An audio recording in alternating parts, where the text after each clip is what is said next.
This is a very short history of the Digi-Gurdy.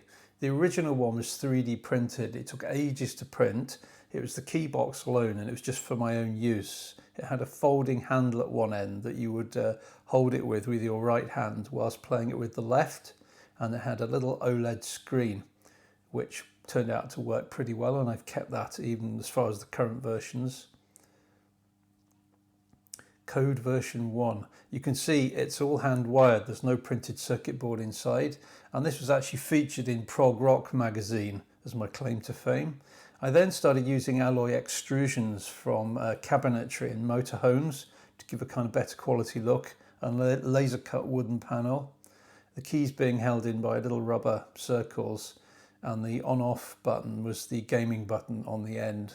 And here you can see some of the wiring to the teensy board. Quite a lot of spaghetti wiring there, and the keys were 3D printed. Then I thought about adding a motor used like a dynamo, so as you turn the crank it produces a voltage which can be read by the computer. And one variant of this had a light bulb that used to flash, which was great until the bulb burnt out. But you can see here's the first iteration of that design. It did work. I then started to use a larger motor to make it more reliable in the long term. So this was quite a chunky, beefy motor, and that seemed to be a better choice.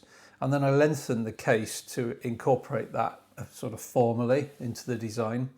The problem with this was it's very elegant, but the alloy became very expensive and it was difficult to cut them accurately. I then added a DIN socket, a MIDI socket, to allow use of a MIDI transmitter, and that meant I had to put a battery on the end initially to power it so I could go wireless. Then I found some smaller power banks for mobile phones and started to build these in instead. They're like little small cylinders, and I still use these now, and there's an example of how it just fitted beneath the stems of the keys, literally with about 0.5 millimeter to spare. This was a failed attempt at including the whole iPad in a slide out kind of container, and it was based on an electric guitar body.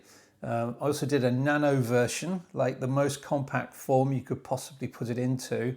That did work, and the idea was that would fit in a bag and you could use it to practice. I then went on to this version. People wanted the full soundbox size hurdy-gurdy, and this had a removable keyboard. I even did a heavy metal version, you can see, to attract kind of metal heads.